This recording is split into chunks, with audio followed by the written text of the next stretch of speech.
Some of you may have watched a video on YouTube about employment and inflation, which takes the form of a simple cartoon about life in a village where there is a baker's shop. I find this video very simplistic, and the video I'm doing now is a response to that. I'm not making a cartoon, instead I've got these Playmobil figures to illustrate my point. So in a village we have 7 people, 4 are working and these 3 are not. Every day the baker's shop in the village produces 4 loaves of bread, which I'm representing by these sweets. So the 4 people who are working can each afford to buy a loaf of bread, and these 3 people who are not in work cannot afford to buy bread.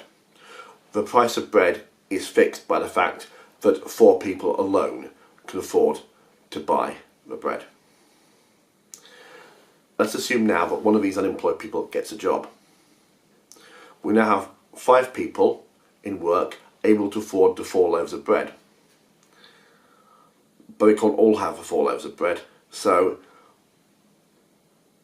the 4 who can earn the most and bid the most for bread will get the 4 loaves of bread, and the 5th person will not, and basically this will drive up the price of bread.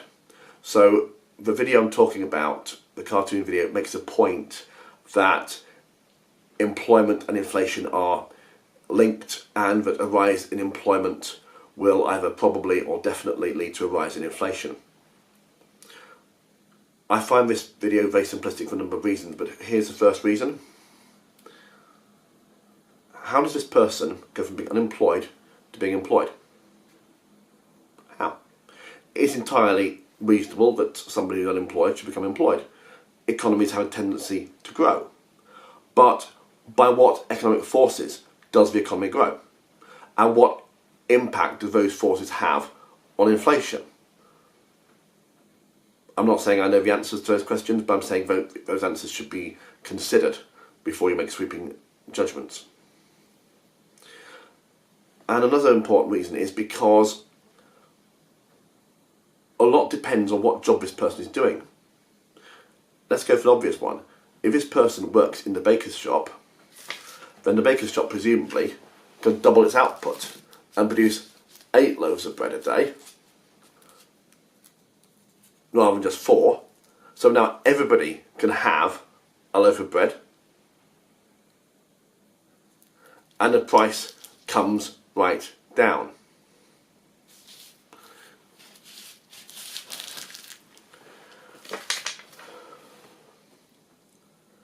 But let's suppose that this person is doing a different job.